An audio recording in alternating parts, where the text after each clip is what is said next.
On this episode of Edge of the Web. I'll spend $20,000 a month on search ads and get nothing. And I'll do that for 3 months straight. Zero. And then 1 month I'll make 150 grand. I'm like, okay, guess it was worth it. The problem is most people don't have a huge propensity to lose money. Right. And so they pause things before they ever had the propensity to work. Your weekly digital marketing trends with industry trend-setting guests. You're listening and watching Edge of the Web. Winners of Best Podcast from the Content Marketing Institute for 2017. Hear and see more at edgeofthewebradio.com. Now, alongside Tom Broadbeck, here's your host, Aaron Sparks. Okay, hey, we're broadcasting from Edge Media Studios located in downtown Indianapolis, Indiana. Every week we bring you the latest trending topics inside digital marketing industry, as well as talking to influencers in that industry from around the planet.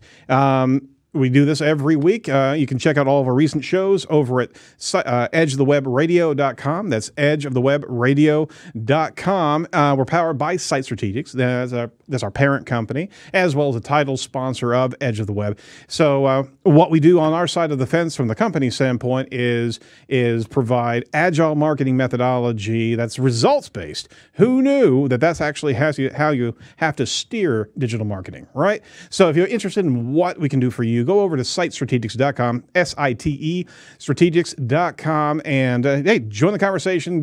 Tap us on the shoulder. Be happy to actually share some insights, talk about some of the things that we can see regarding your digital asset, and possibly some action items that we can bring to your immediate success. So go over to sitestrategics.com and hey, just give us a shout. You can also give us a call at 877-SEO for Web or 877-736-4932. So give us a call. We'll be happy to jump onto a conversation with you and see what we can see. Maybe we can help you out right there. I'm Aaron Sparks. I'm the host of Edge of the Web, as well as owner of Site Strategics and founder of Edge Media Studios. Thanks for joining us today. The reason that we do this show, we talk about it regularly, but it bears repeating, is that there's so many things inside of the digital marketing space that mysterious to say the least, but it's a regular changing, almost daily changing environment, and you have to know what's happening out there and know what to stay away from and demystify some of the problem children out there, so to speak, when it comes down to digital tactics. You want to veer away from black hat techniques and really capitalize on what is trending in the ecosystem. That's why we do what we do. We try to kind of bust that out, talk about it a little bit with some great guests that are professional and on top of that, just aficionados in the digital marketing space. We also do it because we want to keep our powder dry. We want to educate ourselves here at Site Strategics and be able to bring some of these trending techniques back to our own clients. So it's a bit self-serving, but you know what? It makes for good TV, right? All right. So in the producer's booth, we got Tom Broadbeck. Sir, how you doing? Hello. Can you hear me? Yep.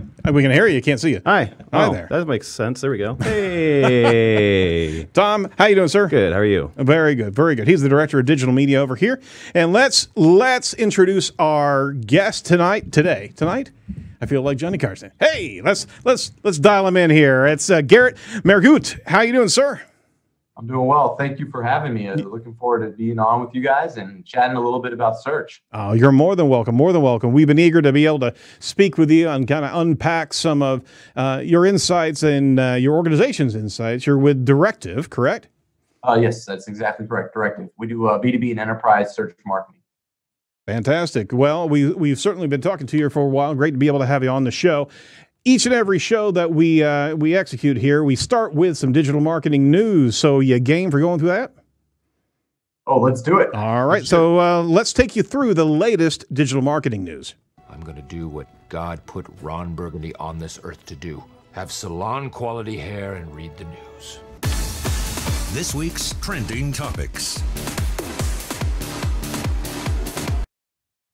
All right. From Search Engine Land with Barry Schwartz at the wheel, Google Search Console adds Discover reports. Now, check this out. If your website gets a lot of traffic from Google Discover, you may see a new report in Google Search Console to help you analyze that data. So they actually announced it's adding a new report to help publishers learn more about how searchers are finding their site through the Google Discover feature.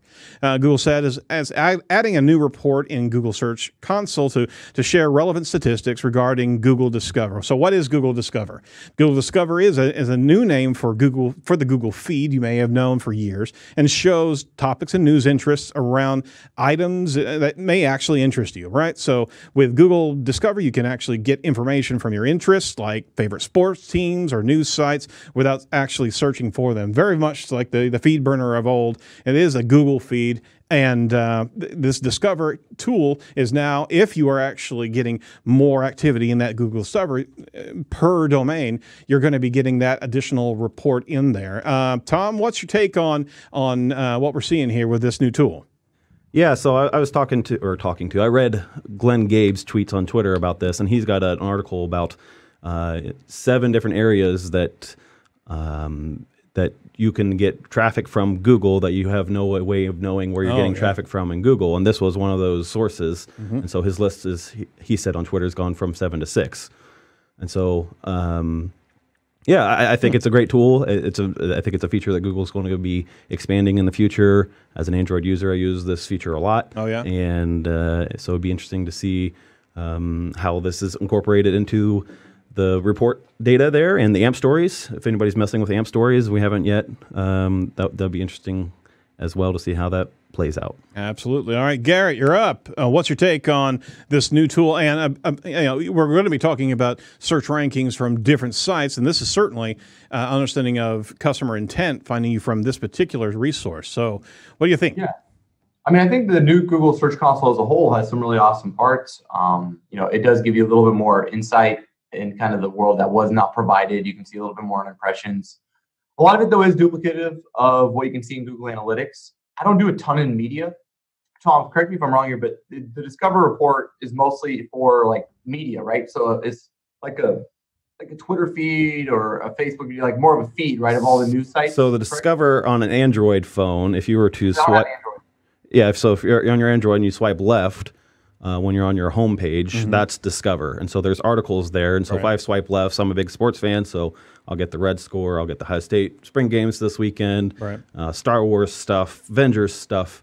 It's just a different news feed. It's kind of like, you have Google News, you have Google Search. It's just a different feed. It's not necessarily just media. There is media, there's YouTube videos and that sort of thing, but it's just a different feed that Google is providing users. And you can get clicks from it to your website. How does one get on the Google Discover feed, right? That's a good question. That I have no idea. I think they're picking and choosing. Yeah, they're picking and choosing based on your interests, and so it's feeding you content based on what they're tracking, what you're looking at on your phone, and so.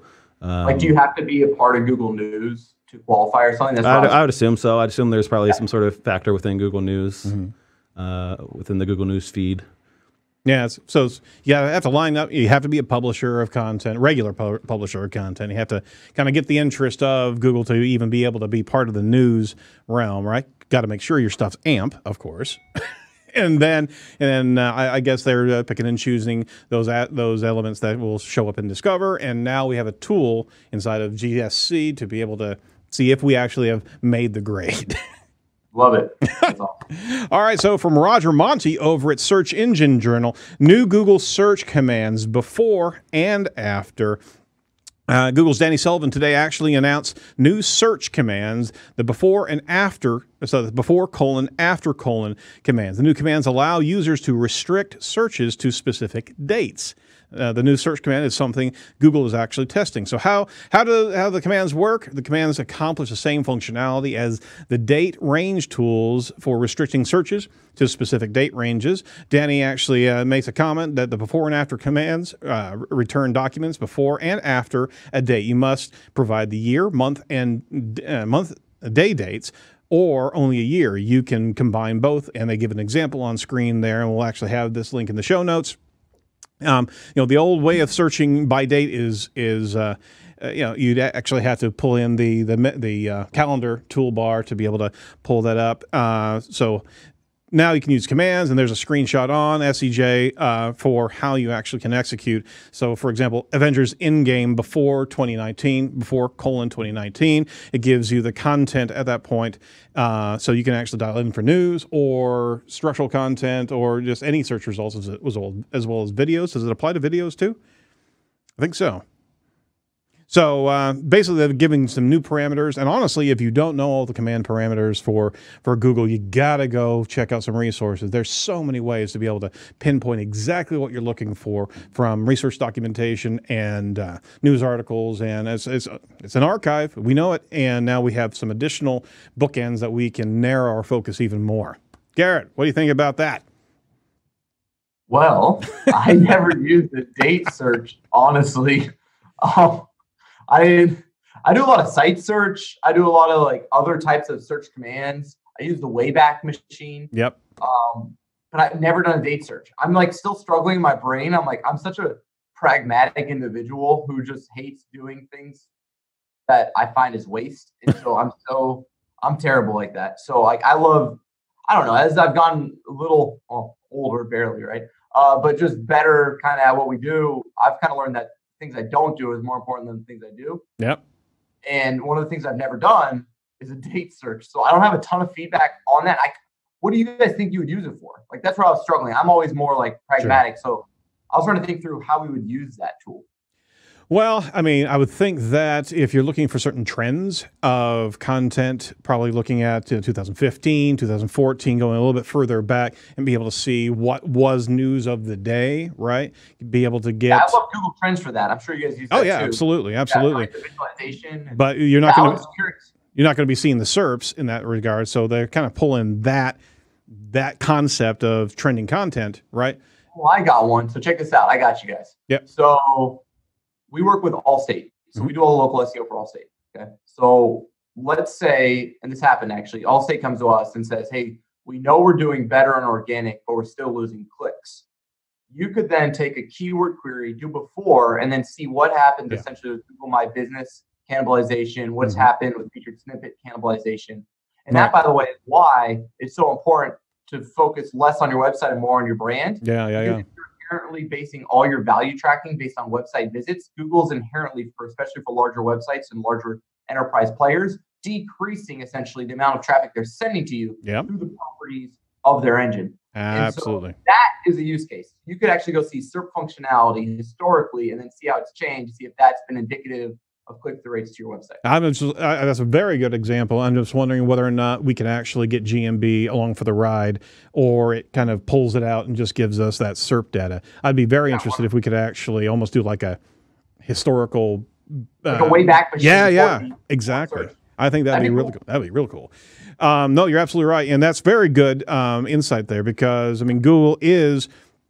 and we've been talking about it for a while here, is continually encroaching on your customers' interaction and removing you out of the equation further and further with your own brand content. But they're asking the consumers to play in their sandbox before they get to you even more. So this next story actually is very apropos to that concept over at Bloomberg.com. Garrett Mehrguth, Google's next big moneymaker could be the maps on your phone, talking about an additional Google property. Google became the world's most profitable internet company, obviously, regarding search advertising. Now it's turning to another popular web service into a major cache machine. Google Maps is indispensable, right? Unless you're Apple and you're using Apple Maps. But we won't talk about that because Apple sucks.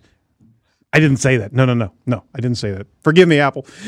The Apple Maps suck. It's part of life for like 1 billion people who use it to commute, explore new cities, and everything under the sun, especially phone number lookups as well. Service has been mostly free from ads since it launched 14 years ago. Check that out. So interviews with Google executives and customers show that this is changing. The internet giant is increasing the way advertisers can actually reach map users while raising prices for some businesses that use the underlying technology. The app actually now regularly highlights sponsored locations and shows extra paid listings when people look up nearby gas stations. Very similar to what we're going to be talking about today. So, Garrett, this is right in your wheelhouse. What do you think about this additional monetization from a utility standpoint for advertisers and consumers alike? Well, I mean, correct me if I'm wrong. Google acquired Waze, correct? Mm-hmm. Okay, Yep. so they acquired Waze, I think, multiple years ago. I think it's almost been 2 or 3 years. Waze was an ad-based platform, so they inherently, when they acquired Waze, they acquired gamification as well as a native ad platform built into a Maps product. Got it. So, I mean, theoretically, they've had this entire thing available this entire time. Yep. So it doesn't surprise me at all. I think what they're going to primarily look at is just to see how it affects essentially flight, or AKA churn, from people using the product or turning to different products with an ad-free experience. So no, I think it's a obvious way for them to increase their revenue. Yep. But I don't know what, like, they would have ways as a product to understand the difference between churn on the ad model. They've taken little things with the like kind of favicons to your car to try to gamify it a little bit, but they still haven't done like pure source data like Waze has. But you do have ads in Waze, so it doesn't surprise me at all. Right. Yeah, I think that's a good observation. They're testing whether people are going to push away from it, and honestly, there's an increasing sensitivity to consumers and the monetization of platforms that they use. People by and large pushed away from Facebook Messenger as Facebook was just throwing in sponsorships on a regular basis into that space. So the platforms have to be careful that they don't screw up the utility of certain functionalities, right? However, at the same time, if it's gamified, like you said, and if it's actually really even better, more useful. See, there's a thing is that it just can't be monetized and the top advertiser wins the day. Google has a heck of a lot more information around it, and if it can bring that sponsor that also has additional amenities that you possibly like based on your search intent, right? Therein lies a really good additional augmentation to that tool. So, you know what's a good augmentation to your inbox? Our email newsletter that can actually be sent to you each and every week free of charge. All you got to do is text to the number 22828 the word Edge Talk. Don't do it while you're driving.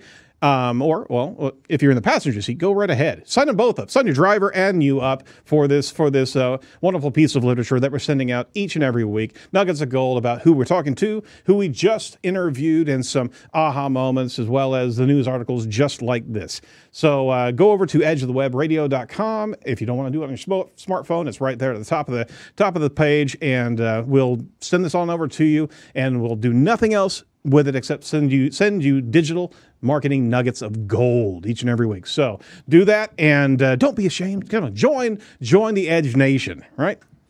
So with that, we're going to turn the tables around and deep dive with this week's featured guest. Now it's time for Edge of the Web featured interview with Garrett Mehrguth, CEO and co-founder of Directive.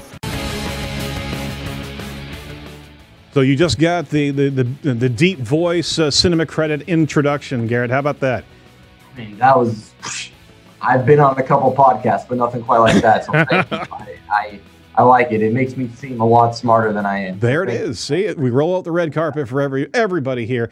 And we certainly appreciate you coming on board. Let's introduce you to our listeners and watchers. Garrett is actually the CEO and co-founder at Directive Consulting, a global B2B search marketing agency specializing in ROI-driven campaigns for its clients. Wonderful statement right there. I mean, you have to dial it in for the return on investment. You just can't do it to do it. Garrett's also a popular speaker on the marketing circuit, Haven, spoken at State of Search, Digital Summit, SMX, and MozCon. Congrats. That's a good lineup of conferences there. that's the official backstory, but that doesn't give us nearly enough information about how you come to be in that seat. So give us a lowdown on your history of marketing and how'd you get into SEO and digital marketing specifically. All right, Aaron. Well, and leave no stone unturned. I mean, give us the real deal, man. You guys want the real deal? Yeah. We can do the real deal. That's fun. So I went to college at Azusa Pacific University. Mm-hmm. I did my degree in economics in 3 years. I did my master's my 4th year. Captain on the soccer team, having a blast, doing school, playing soccer. Wanted to get into consulting. So went on to Deloitte, McKinsey, Boston Bain, top consulting firms. Went to apply. Found out that when you go to Azusa Pacific University, what they don't tell you in their literature and their recruitment is you have to apply under other when it comes to top consulting firms. So I had, in other words, like my university was not on the list available. From that, I got essentially an auto response, which made me a little frustrated. And I kind of said, forget these guys. I'm going to build my own consulting firm. And one day they'll just have to acquire me. Unfortunately, at 22 years old, you're not a genius and you don't actually have any hard skills. So what I found in life is a lot of times it's a lot easier to sell things that people perceive you to be good at. And so I asked myself, if I was going to get into consulting and I wanted to help businesses, and I knew I could think strategically, what hard skills should I acquire that people would assume I was better than them at? And so I looked to the internet. I figured old people have money. They don't know the internet. Young people have no money. They know the internet. You can trade services for money and make a business. And so I figured and asked myself, okay, of those services, which have the highest propensity to turn into revenue? I looked at social. I didn't like kind of the ROI I was seeing for the majority of organizations. I looked at email. I didn't necessarily like it as well. I finally landed on search, and I thought, wow, what exciting stuff. So I took my moped, 1978 Peugeot 103 SP, Sweet. Hopped on there, drove around Azusa with my flyers that me and my mom made, and handed them out to all the local businesses. Azusa is a not great neighborhood in East Los Angeles, just to give you context. Found a Persian restaurant. I told him essentially, I can help him. So I built him a Yelp page, Facebook page, handed out flyers at the 24-hour fitness for him, did all this work, came back the next day, and he said, come back tomorrow. I said, I still came back tomorrow. Whole place was boarded up and he was gone. Whoa. That was my first ever client. And you can see the lovely little contract here with the oil stains on it that I have in my office. Yeah. That reminds me to just keep going. And so that was the first client. I needed money at the time too. Yep. So I started selling services on Fiverr. Fiverr was the first time I actually figured out how search engines work. So I would play around with the title tags on Fiverr and my video and my copy. I figured out how to get on their homepage. So I bet my roommate I can make over $1,000 a month selling $5 services. And I kind of turned this, I made myself a little Fiverr business while I was still trying to get my consulting up. So I was riding around on my moped. I was doing Fiverr. I invited a couple family friends that I knew ran businesses to my graduation party, and I pitched them there. I got small kind of contractor gigs with them. So that's kind of how I started. Was just hustling. I essentially started Directive with about $20. Really? Yep. That is awesome. So as you moved on, certainly the contracts got bigger, right? Yeah. So from there, essentially we did a lot of local. Got on Moz Local Recommended, created a ton of local content, would go to a lot of local events. I'd speak on local, talk on local, and I just loved it. And I still do. The little problem is, while it feels great to help local businesses, a lot of times their markets are so small and their revenue is so little that it's hard to make the living you might want as a consultant for your fee to these businesses. You have to essentially start to do multi-location local businesses. There's some people in the space who've done very well, like Local SEO Guide. White Spark's got a great software in the space. There's some good consulting firms out there, and I love what they're doing. What I found, though, is when you get these, we have some really nice blue chip clients, they don't like you working with their competitors. And so unfortunately what that means is you have to you have hospitality, you have hotels, right? Then you will have restaurant chains, then and you can only kind of get one. And it kind of became a little limiting in the sense of how it's very difficult to get those clients. Heck yeah. There's not a ton of them, and it's very difficult. And so one day we looked at our portfolio. We were naturally getting a lot of B2B companies, a lot of enterprise companies, a lot of software companies. And we just decided to change our branding. For us, that was really scary. If you search SEO agency, we rank number one. I think it's very important as an agency to eat your own caviar. I think it's kind of messed up to sell my services to everyone else, but not do them for myself. Because if they're really that valuable, why wouldn't I do them for me? Right? Sure, absolutely. So we do a ton of our own Google advertising. We do a ton of our own search. And so when we did that, we kind of had to say no to a large percent of the market. And so now we do mostly just B2B and enterprise search marketing. I think we have 65 full-time employees. And yeah, we're just trying to do awesome work for clients who share our values. Fantastic. Do you still go exclusive with different organizations, or have you found that there's a particular watershed moment where the business owners or the execs realize that you've got a much larger skills, deeper set of skills that you can borrow from the same industry to be able to benefit them? Yeah, so it just depends. Like sometimes we'll have like a pretty large player in a space, and so I won't take the other large player. But if there's somebody where they've never even heard of them and they're not even remotely in the same market, that's different. So like if I don't like the idea of working with two core like players in a market. And if we ever had to put in that situation, we would just essentially make sure they were on separate teams and make sure there was data silos. Nobody kind of, but it's not an area. It's a fine line. I don't love it, and I try to avoid that pretty vehemently. We at Site Strategics have actually struggled with that for a number of years, and we've always had the same clarity: is that as long as we're locally not in the same space, you're going to be able to leverage some techniques. But if you're right neck and neck with two competitors, you just can't look them both in the eye, and there's a certain level of distrust that is endemic for the relation. Salesforce and HubSpot. I would to me that would be a clear contradiction unless I was doing only HubSpot sales. I was doing only Pardot on Salesforce, right? But if I had both had those accounts, it would be hard. It wouldn't, and those clients pay enough that you don't need both. I dig it. Well, let's swing around to it's a great backstory and solid team, and you certainly are eating your own caviar. It's fantastic to see that type of ranking going on for an organization such as yourself. Let's talk about paying for SEO. Why don't you break down that concept for me? Yeah, I mean, we were talking a little bit about this off air, but in the SEO industry, it is a lot easier to think about cool stuff and test things and get distracted than it is to knuckle down sometimes and do the core things that you know are going to be successful. And really, discoverability is what SEO is. So I like to unpack what the reason why people hire you as a search engine optimization firm. And primarily that's for the source of discoverability. A brand or an organization wants to be discovered for the products or services they sell when their ideal customer persona searches it. That's it.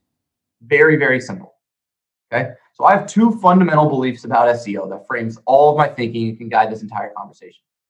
Number one, Google ranks pages, not websites.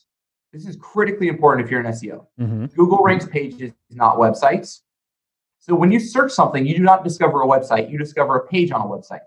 And so if you want to rank better for a keyword, you need to optimize a specific page for that keyword. And if you want to rank even better for that, you have to make sure you're matching the intent of the query as well as building the authority of the content and the quality of the content. When you put all three of those together, you match intent, you have quality, and you have authority, you rank exceptionally well. And that's really all it is.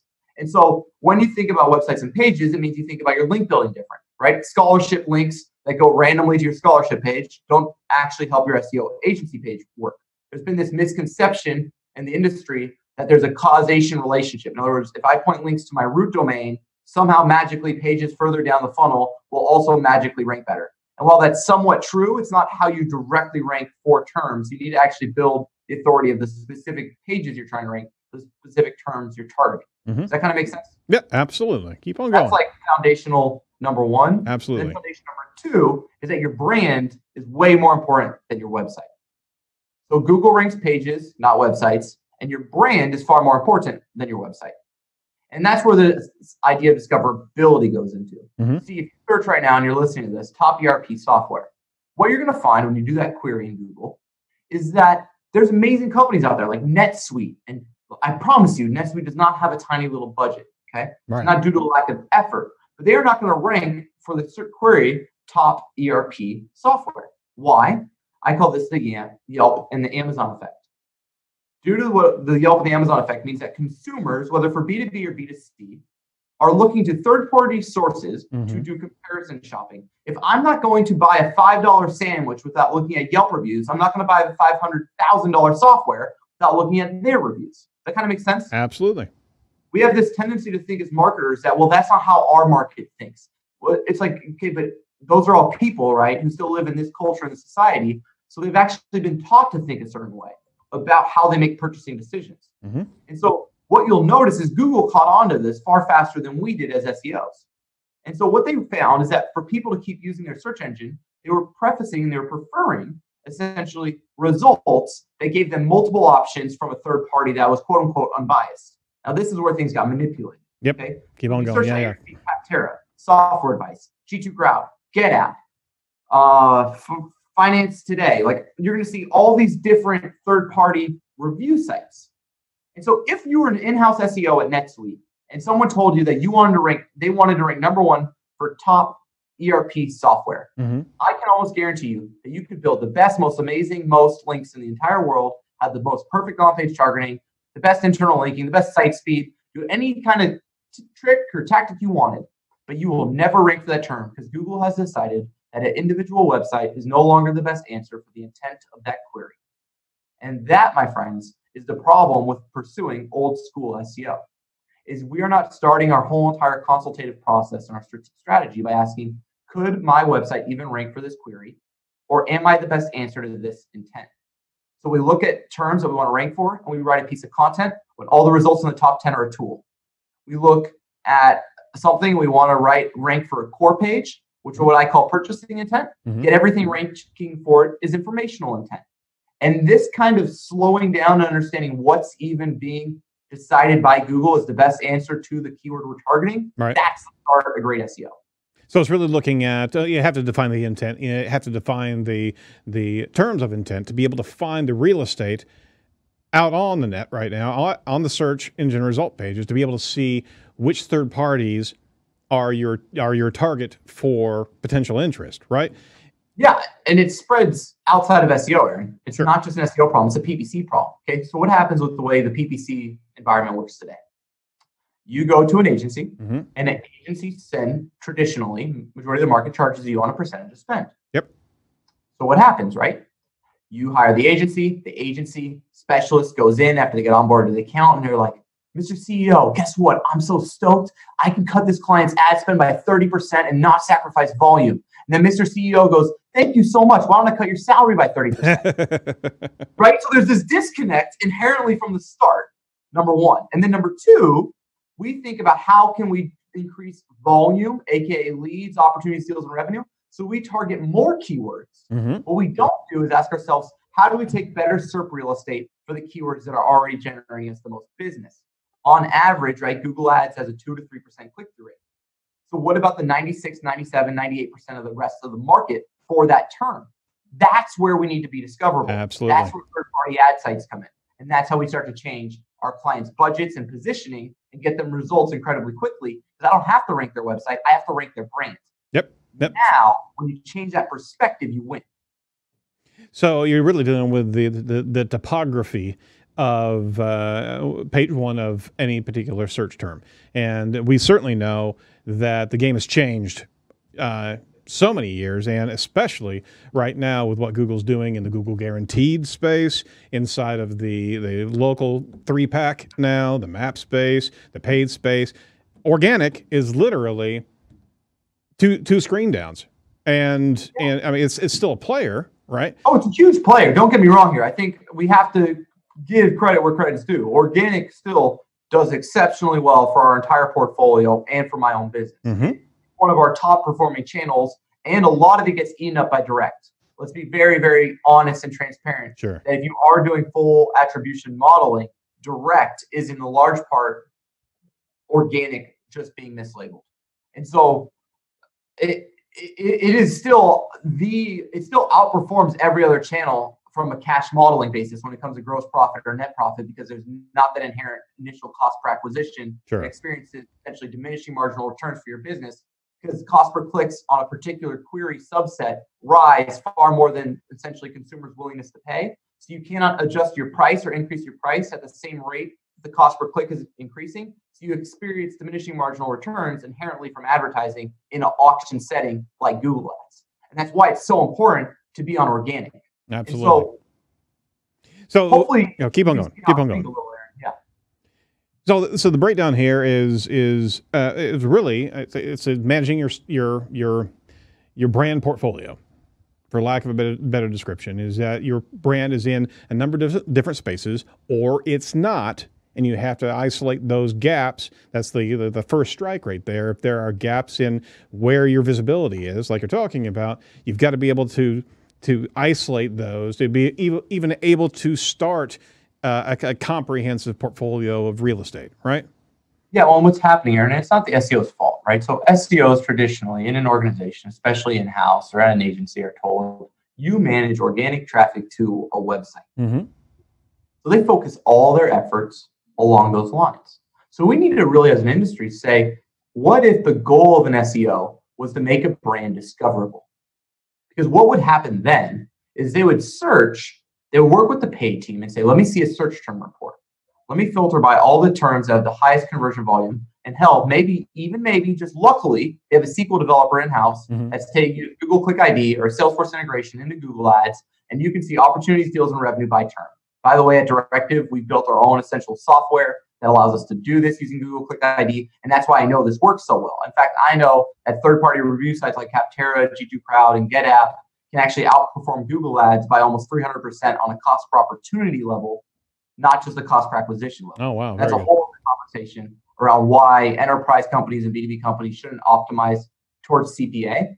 But quite simply put, the reason you don't want to optimize towards CPA is because if you're essentially always trying to lower your cost per acquisition, you will start to target cheaper cost per click terms Absolutely. that inherently have lower average order values, which will decrease your gross profit margin over a long period of time. And so there's some nuance to it. But if SEOs as a group were in charge of the discoverability of a brand, they would search something like top ERP software. And instead of thinking, how can I rank my website? They'd ask themselves, how can my brand show up? They would look at Google Ads and make sure they're showing up there. If not, they'd select the PPC team. They would look at third-party review sites and say, hey, how do I get positioned there?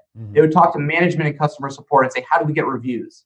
You see how the game changes when you think about in the terms of discoverability? Now, all of a sudden, you're powerful, and you're not this powerless SEO who's constantly waiting on developer and content approval. And you can shift the game.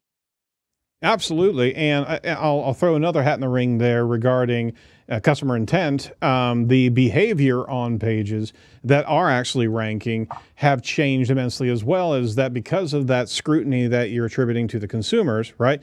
They're looking at all the third parties, and the conversion funnel is dissipating as well. They're going to hit that page if you're actually ranking, but they're not going to commit to any type of reveal until they have actually gone around to the other verification pages, sites as well, right? Yeah, I just call it like the 3-tab test, right? Like someone clicks on the top 3 results, are they going to find you all 3 times? Because if they do, guess what their perception of your brand becomes? You're drastically going to improve your close rate. See, as SEOs, we talk way too much about bounce rate and not nearly enough about close rate. We talk way too much about cost per opportunity or cost per acquisition and not cost per opportunity. We talk way too much about like cost per click and not cost per deal. And when we start to talk in CRM metrics, not Google Analytics metrics, that's when we get buy-in. That's when we raise our salaries as in-house. That's where we raise our retainers as agencies. And that's how we become more valuable parts of organizations. Very good. Very good. Well, how do you identify the keywords that you should be searching to identify opportunities like we're talking about? What are you looking for in the SERP? Yeah, I mean, primarily what you're looking for is there's actually, I have like 3 kind of core things I look for. So number 1, I just ask myself, so let's just think about people buy. We got to start there and then we'll get to how we look. Okay. So how people buy. You are trying to sell into a B2B software company. Okay. CMO goes down to a director and says, hey, let's look at 3 vendors. Director then goes to the manager and says, go get me 5 quotes. I'm going to pick the best 3. Okay, so this is kind of how it works, right? CMOs don't fill out forms. This is one of the most hilarious things I've ever seen, is everybody thinks their target market's a CMO, and they write all their marketing material and all their sales enablement to the CMO, There you go. even though they never even talk to the CMO, right? Yep. So the champion is more important than the decision maker. So put yourself in the shoes of the champion. Ask yourself, who would I work with? Who would be my point of contact if we won this bid? That person is your target market. Okay. Now what you do is you ask yourself, how does that person search?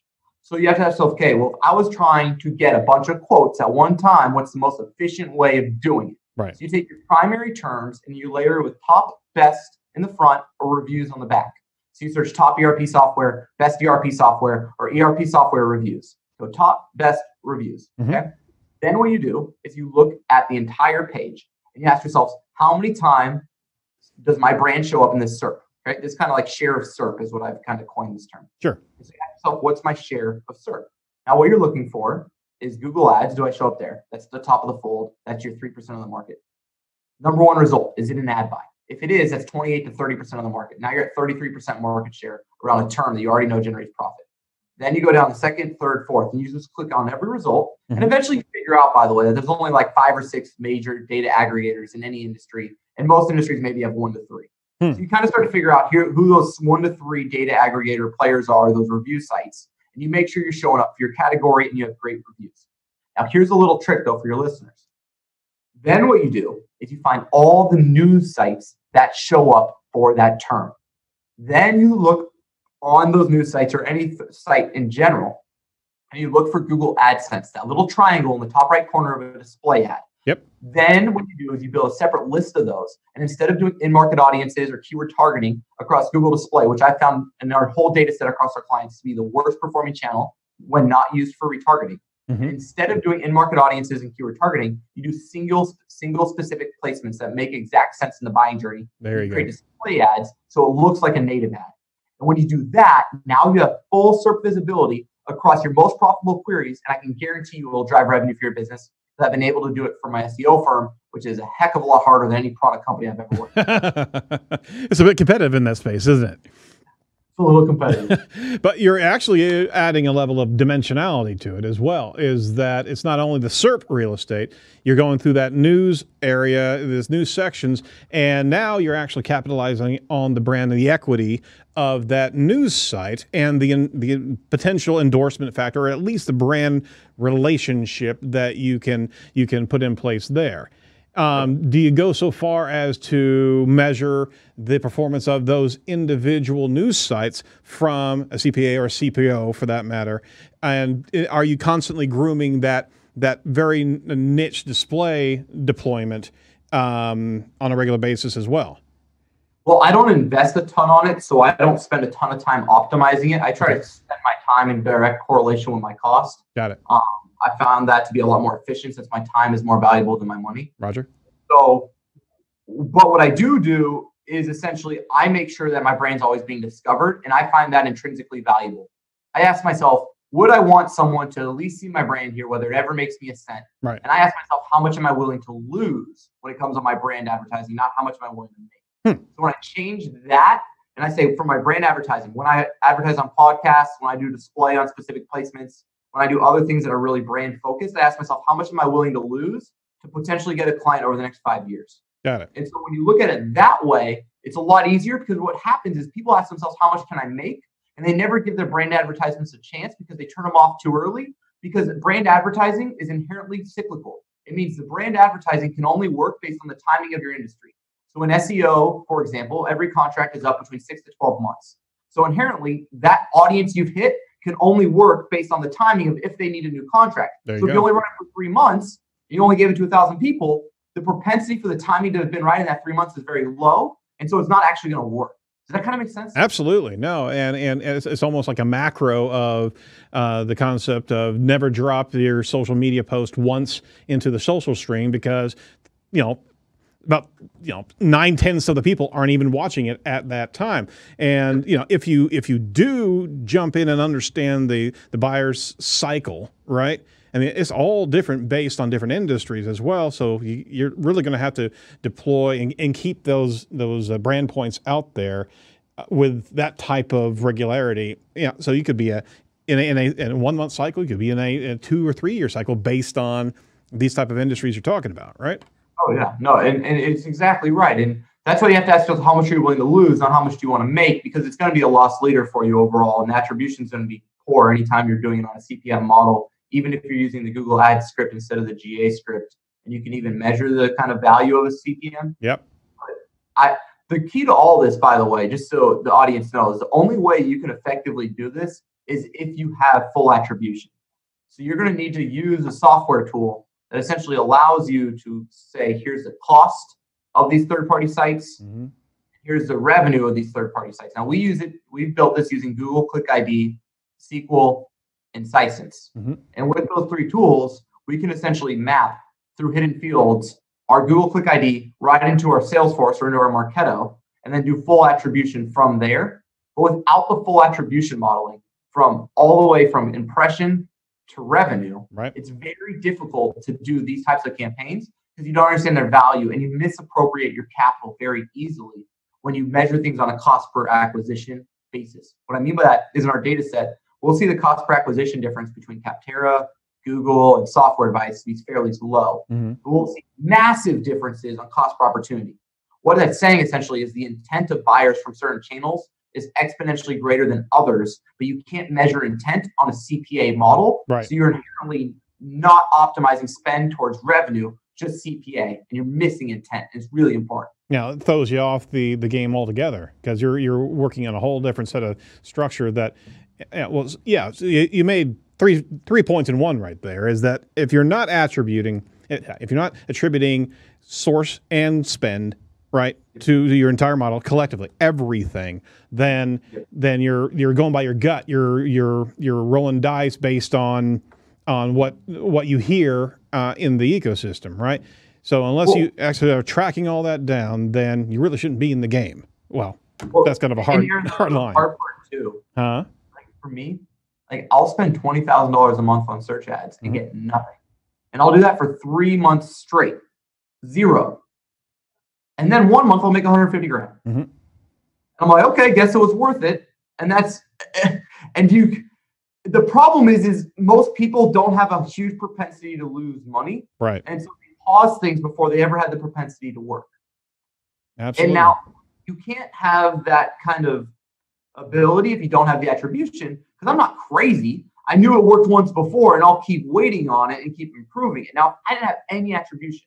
And I just based it on CPA. Right. It would be impossible to just look at my Google ads and be like, you know what, that is working, because I wouldn't know, and I find so many people, like 90% at least of the market does not have attribution into their CRM from their organic or paid efforts, and they get lost and they don't know what works, and it sucks. It does, and it doesn't make a lick of sense if you're investing the time into those two particular models and not realizing that you have to connect the dots. I mean, shame on you, because literally it's all mapped there to be able to do just that. Let me ask you something regarding remarketing. Are you seeing a growth and a growth of value in the remarketing, the tagging of the individuals in the different spaces, and being able to circle back around to them with the display ads and different positioning ads? Are you seeing that as becoming a stronger strategy than it was maybe 3 years ago? I see it still done wrong all the time. Mm-hmm. And so it's hard. Like what I see a lot of is people retarget people back to the page they didn't like the first time, thinking they'll like it the second time.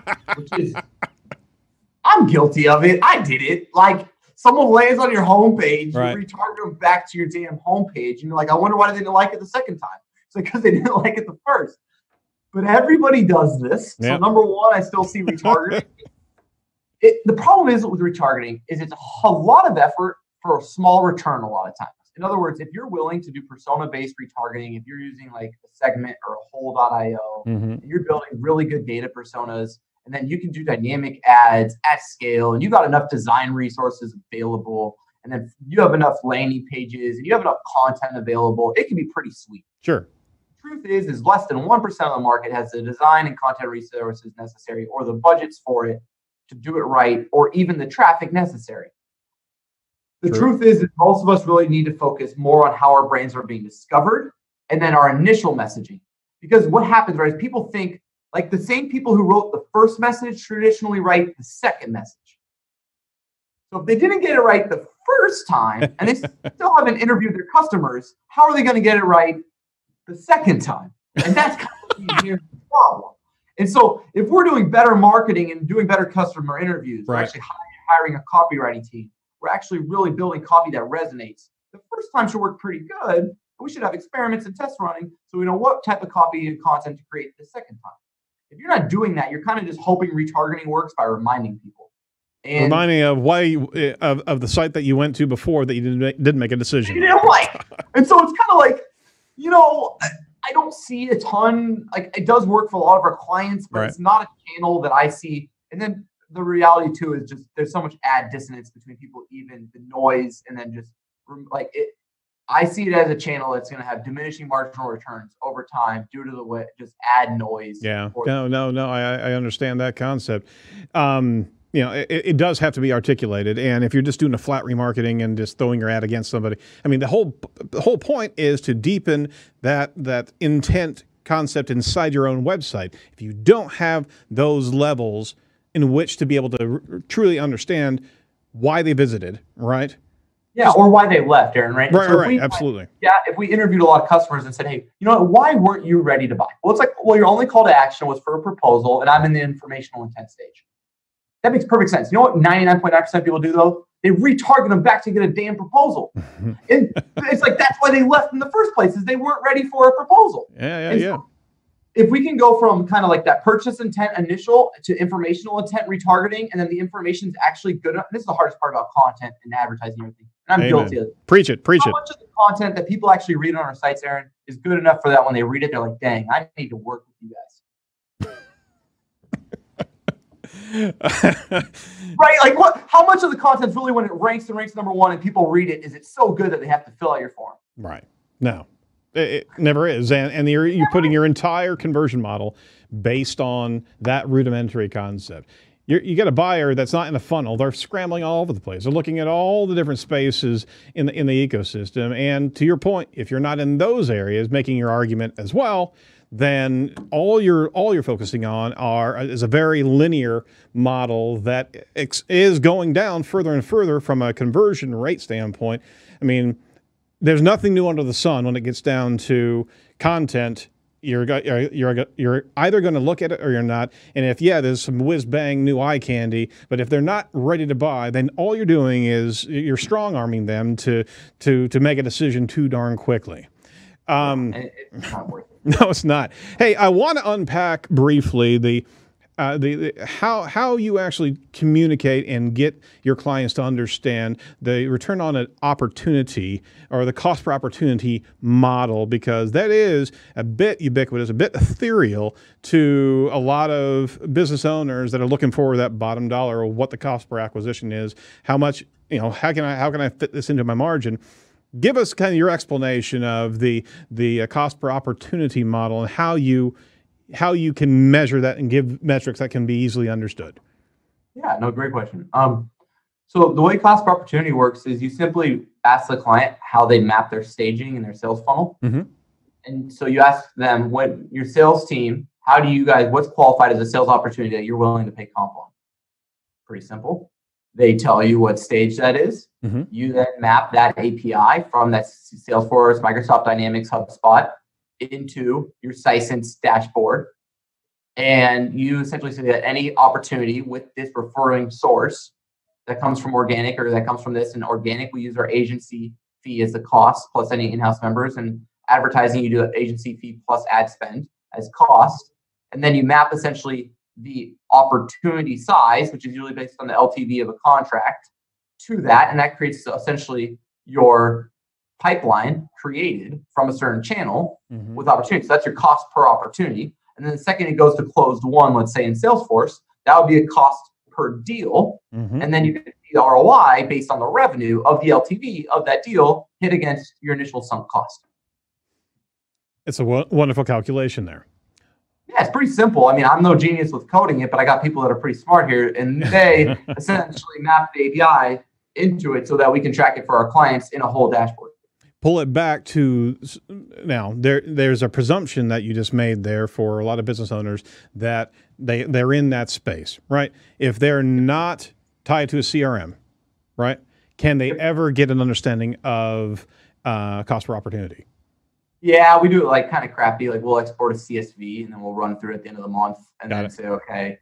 And then we can use hidden fields to still map the keyword, let's say on a PPC campaign, into a CSV file. And then we can map that back.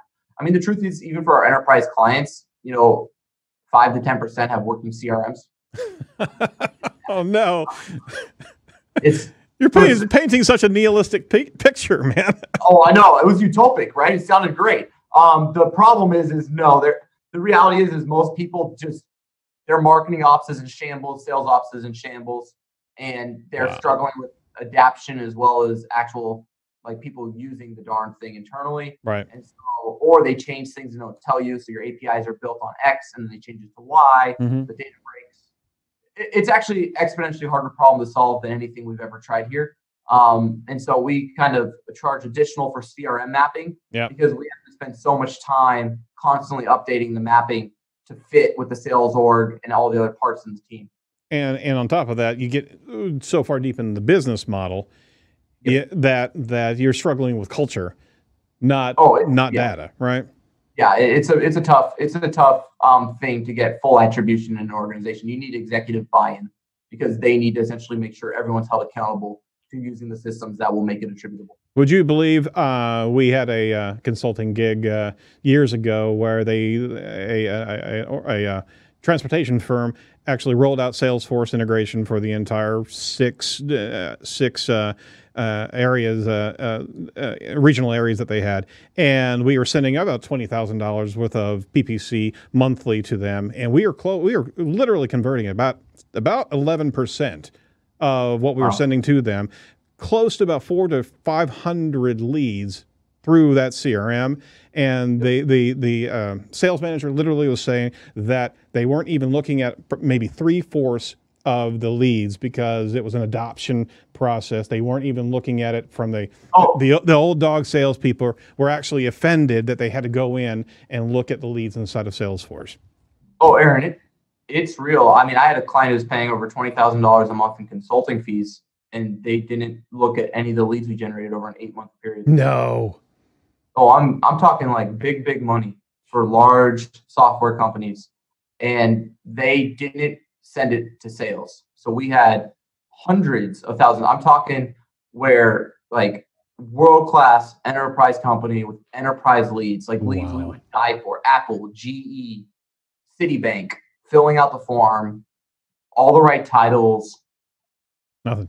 Someone on the marketing ops team somehow never hooked it up or ever sent it to someone. So they just lived in this. Yeah. And we discovered it, and we had to we flew out there in person to let them know because it was such a kind of frustrating moment where it's like, and we didn't want to get anyone fired. So it was just kind of a very sensitive issue. So we flew out there in person. And sure. We saw the client today, and they've done amazing and they're awesome to work with. It's just a crazy, story of how, there are a lot of mistakes when it comes to how sales and marketing work together. Absolutely. And the final thought on that is, do you find yourself, my question to you is, do you find yourself in that relationship model that you're bringing the leads, but you're really working with them to train them on the new manner of observation and a new manner of understanding how important these leads are, because there's such a reality removal that they can get to their lead that just dropped into their inbox 6 hours later. Are you finding yourself having to train the organizations you work with to kind of realign their response time? We try. The truth is, we've been blessed to work with, I'd say 90% of the organizations we work with are world-class and they're better than us when it comes to a lot of their competencies internally. They're really, really. Now, the other 10%, they're hard to retain as clients because we have to charge as much as we do charge at Directive to make sure we're only doing world-class work. There is a direct correlation between hours available and quality of work, and hours available is dictated by retainer size. And if you don't have enough time, no matter how smart somebody is, they can't do the right work and ask the right questions and get deep enough. And so what we found is in those situations where they're not able to monetize our work, or God forbid, our strategies don't work, those are tougher times in a consulting gig, and we can try to educate. Right. You can't change the way a sales culture works as a third-party search engine consultant. No. It doesn't quite work like that. But boy, you want to. Oh, I know. I wish it would, man, but it doesn't. Sometimes you got to cut your losses on the Roger that. Well, let's swing back around from our somber note here and kind of codify this with the concept of the real estate that we have to work with now. We got to get our brand out there in the different review sites, the different the portfolio of that search page. There's so many different elements that you need to have your brand in. Can you give our listeners some top quick thoughts about what they should be looking at right now that would change their world overnight? Yeah, the number one thing you need to do is push like crazy, hire a freelancer, whatever it takes, get full attribution. Because this whole theory is not just something that absolutely works. It's something that can be absolutely tested and predominantly works. What I mean by that is you don't want to just pivot your spend out of Google Ads into Software Advice or Capterra and not be able to tell exactly how much revenue you made. It's very, very difficult if you're relying on cost per acquisition data to dictate if you're being successful or not, or conversion data if you're being successful or not. Because what really matters is if people pay you, not if they fill out your form. So the number one thing you can do right now, if you're in-house or if you're at an agency, is ask yourself, how do we go deeper with our clients' data to get it directly correlated to business? Because if you're not essentially increasing the amount of revenue someone's making and their cash, so with a margin, revenue with a margin, that you cannot continuously get paid, and you will get fired. Whether you're in-house or at an agency, you have to create more inherent value than you cost. And if you can't track that value, the second something hits the fan or you go through a cyclical time or something goes wrong, they're going to have to cut costs because they can't fully appreciate your value. So if I was anyone right now, I'd focus entirely on attribution, because if not, you're guessing. What's a reasonable percentage of unknown? What's for for attribution, right? Right. So there's going to be some percentage that you're just not going to be able to grab a hold of. The only things that should be unknown, in my opinion, is the traffic you can't get out of direct and the channels that don't have enough technology yet, like podcast ads, to get the level of attribution you want, right? You can do a destination URL. You can throw, I've even thrown my tracking script on the podcast site for people who listen directly when I sponsor it. There's some pretty creative ways around it. Sure. But if the channel isn't there yet, the channel isn't there. But the truth is most channels are. You can run sales campaigns around conferences and then do attribution or any leads at that conference and correlate it back to the initial investment at the conference. There's a lot you can do in attribution. And that's really what we have to hold ourselves consistent to, is say, how am I going to actually measure this? And if you can't measure it, that's okay, as long as you're willing to lose the money. And that's why I ask yourself, what amount are you willing to lose when it comes to brand? There you are. There you go. All right. Well, Garrett, it's been an incredible conversation. I really appreciate the time today. Certainly, we could go hours onto these topics, and I can certainly sense your passion. Hey, we wrap up every show asking our guests a couple questions. What really bugs you in your industry right now? It doesn't bug me so much as it hurts, I think. I think there's a lot of really smart people that have devalued themselves. I devalued myself like crazy. What I mean by that is when I first started Directive, I was charging $300 a month, and I was terrified to raise my rates. I got into Uber once, and I could barely afford the darn thing.